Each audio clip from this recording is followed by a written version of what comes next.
Pet Stop. I'm Dr. Bryant. Well, last week we showed you some cool gifts that you can get for your pet this holiday. And today we're talking about the do's and don'ts of traveling with your furry friend during this time of year.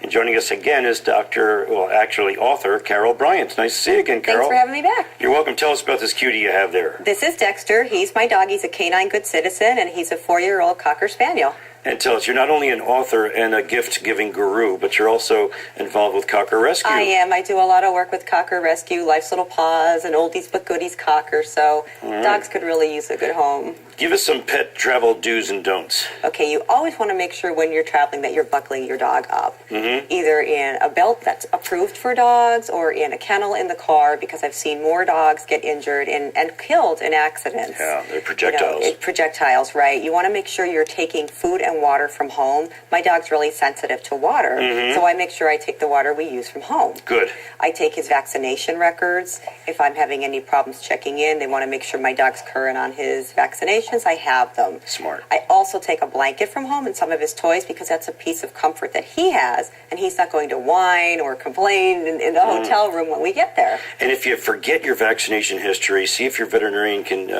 you can access it online. Our clients can access it on our website, for example. Exactly, and that's how my vet is as well. Yeah. And tell us, the water thing is important, but if you don't bring your own water, then bottled water. Bottled water is the key, just to keep your dog safe. You don't want to be visiting an emergency vet on vacation. No, you don't. Okay. What about air travel, Carol? Air travel, I've actually not done it much with my dog, but if you can fit your dog underneath the seat, that would be pretty much the only way I would go. Yeah. I don't advise any of my readers to fly their dog as cargo unless absolutely necessary. So I'm pretty much pro driving. And always get a vet check as well to make sure that they're physically able to withstand the temperatures that they do. The altitude changes and that sort of thing. Right. Okay.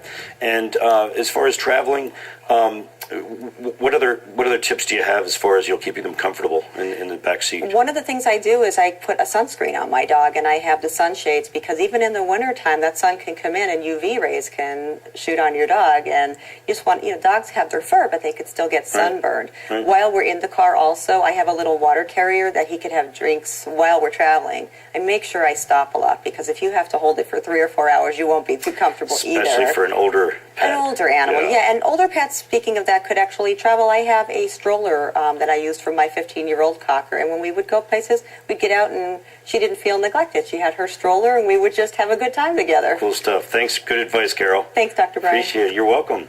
Well, here's what we have working on for tomorrow, and remember, you can always catch the Pet Stop every Saturday and Sunday at 45 minutes after the hour, starting at 6:30 a.m.